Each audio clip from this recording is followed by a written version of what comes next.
bien arrivé au camping, on vient à peine de monter la tente et on est en train d'installer tout notre campement sous la pluie.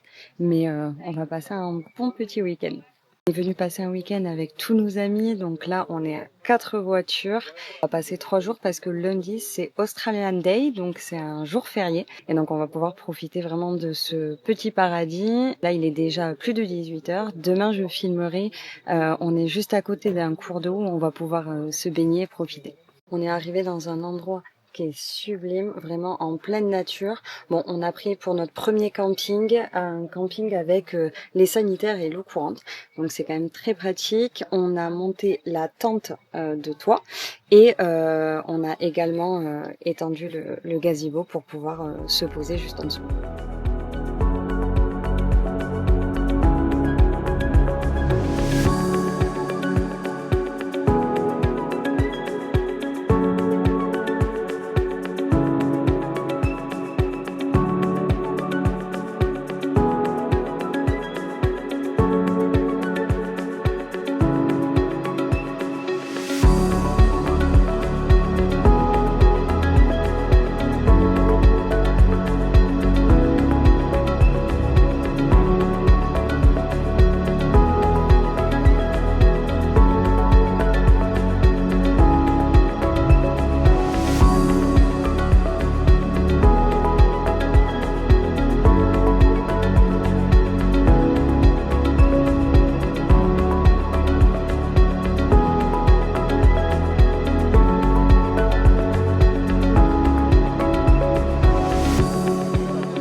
On vient de se réveiller au camping. Donc hier soir, on est arrivé vers environ 18h. On est à 15 minutes de Coffs Harbour. L'endroit est vraiment superbe. On est en pleine nature, entouré par les montagnes. Hier soir, il pleuvait énormément. Donc on a dû vite monter les tentes, installer le setup pour tout le monde au camping pour pouvoir prendre l'apéro et se faire à manger. Autour du camping, on est dans une réserve naturelle, donc en fait, il y a une marche d'environ 1 heure et il y a 7 cascades au niveau de cette marche. Donc aujourd'hui, on va essayer d'aller profiter, de prendre les sacs à dos avec juste les serviettes, les chaussures d'eau et d'aller se baigner directement dans la rivière et dans les cascades qui longent le camping. On est entouré par les arbres, la nature et juste au bord du camping, on a la rivière qui passe, donc on est bercé par le bruit de l'eau et c'est vraiment super agréable. Même le soir quand on se couche, on entend le bruit de l'eau dans la tente. Le camping est super grand, donc c'est vrai que c'est hyper agréable pour pouvoir se positionner entre amis ou même seul. On n'est vraiment pas les uns sur les autres. Donc après, vous avez beaucoup d'espace pour pouvoir déposer votre voiture, la roof tent ou la tente si vous n'avez pas de roof tent et pouvoir installer tout votre matériel pour profiter du week-end. On est parti aujourd'hui pour 3 jours de camping, donc de vendredi à lundi. On pense qu'on partira lundi en fin de matinée. Lundi, c'est Australian Day, donc c'est un jour férié en Australie. Donc c'est pour ça qu'on pourra bien profiter d'un long week-end. Au niveau de l'équipement, vu qu'on est arrivé récemment en Australie, on voulait investir pour de la bonne qualité, mais pas non plus trop cher. J'ai trouvé un super lot sur Marketplace. Il y a beaucoup d'offres qui sont ultra intéressantes de l'occasion. Faut bien sûr beaucoup regarder parce que vous pouvez tomber sur des mauvaises affaires. Mais nous, on a eu de la chance. Pour 500 $, j'ai trouvé un lot avec la roof-tente, le awning et l'annexe de la marque Kings. Le awning en plus, c'est un grand awning qui fait presque tout le tour de la voiture, donc super pratique après si vous avez des tables, plaques de cuisson à installer. Dans la tente, on a pris du coup une tente de la marque Kings, qui est une marque très connue pour le camping en Australie. La tente est super confortable, on a été un peu étonnés d'ailleurs, elle est spacieuse. Le seul petit hic, c'est le matelas qui est assez fin, donc du coup on sent en fait la grille sur laquelle repose la roof-tente. Mais après ça c'est pas grave, ça sera un prochain investissement. Pour l'instant, on n'avait pas envie, on n'a surtout pas eu le temps d'installer le awning, donc qui fait presque tout le tour de la voiture. On a un awning classique, mais bon, pour l'instant, ça dépanne, donc c'est très très bien. Et on installera le grand awning plus tard. Et enfin, l'annexe, hier soir, pour être honnête, il pleuvait tellement qu'on n'a pas du tout eu le courage d'installer et de monter l'annexe. Mais par contre, c'est quelque chose de très très pratique parce que par exemple, hier, vu qu'il pleuvait beaucoup, quand vous voulez mettre des affaires, vous êtes obligé de descendre sous la pluie dans la voiture. Il faut être deux pour que quelqu'un puisse faire passer directement dans la tente tout le matériel. Et donc ça, j'avoue que avoir une annexe, ça vous permet vraiment de pouvoir stocker vos affaires, vos valises, tout ce qui est un peu fragile et que vous voulez pas forcément laisser dans la voiture. Donc je pense qu'aujourd'hui, quand on trouvera le courage et 5 minutes, on montera l'annexe. Quelque chose qui est vraiment incroyable quand vous arrivez au niveau du camping, c'est que pour pouvoir accéder sur la route, vous traversez en fait directement les rivières, mais pas avec la voiture. En fait, pour laisser passer l'eau et ne pas couper la rivière en créant carrément une route, ils ont en fait créé un bloc en fait de béton sur lequel vous pouvez rouler, mais la rivière continue à couler dessus et ça c'est vraiment magnifique quand vous arrivez. J'avoue qu'après une longue semaine de travail, venir en pleine nature le week-end, pouvoir profiter, être entouré d'arbres, le bruit de la rivière, etc., c'est vraiment quelque chose qui est incroyable et super paisible.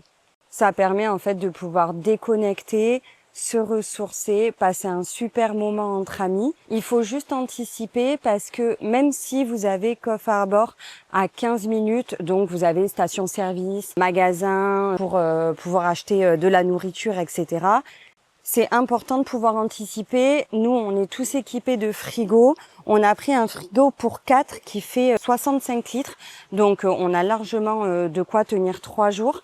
Mais j'avoue que le frigo est indispensable et du coup, il faut que vous ayez la voiture équipée. Pour ça, le meilleur ami de mon mari, vu qu'il est mécanicien et qu'il est très débrouillard, on a eu beaucoup de chance parce qu'en fait, c'est lui qui nous a monté vraiment tout le setup dans la voiture. Il nous a installé un panneau avec des prises USB-C qui n'étaient pas là d'origine. Il a fait vraiment tous les branchements dans la voiture. Vu que ça fait plus de 6 ans qu'ils sont en Australie, ils ont vraiment l'habitude d'aller au camping et ils ont l'habitude aussi de savoir ce qui est nécessaire pour le camping.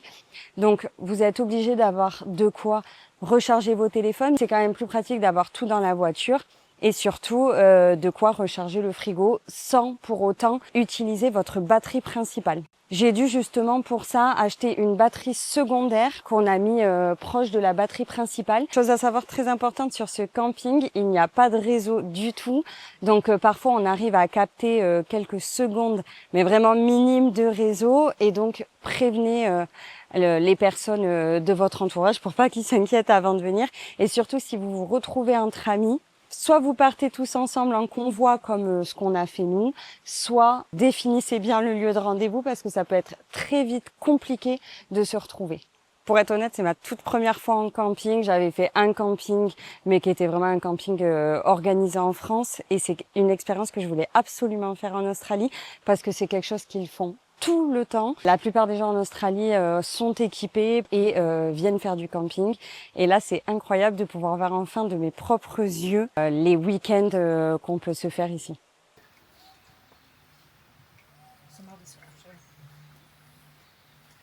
Pendant que certains étaient à la pêche, avec le reste de l'équipe, on a voulu aller explorer les cascades dont on nous avait parlé.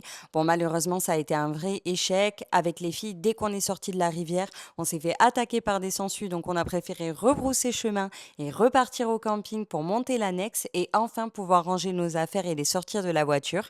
Et pendant ce temps, les garçons ont continué leur exploration. Ils ont remonté la rivière, ont vu quelques points d'eau, cependant trop compliqué au niveau de l'accès, un sol beaucoup trop glissant. Donc au bout de 3 heures, ils ont préféré rentrer. Ben, un petit bonjour. Bonjour.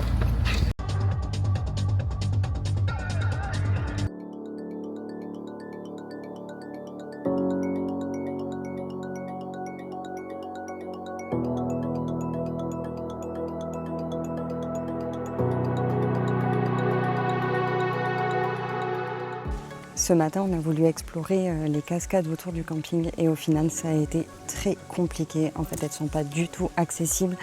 Donc là, on a décidé de faire une demi-heure de route et de partir un petit peu à l'aventure pour trouver une autre cascade qui a l'air magnifique.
Et voilà, c'est la fin d'un bon week-end au camping.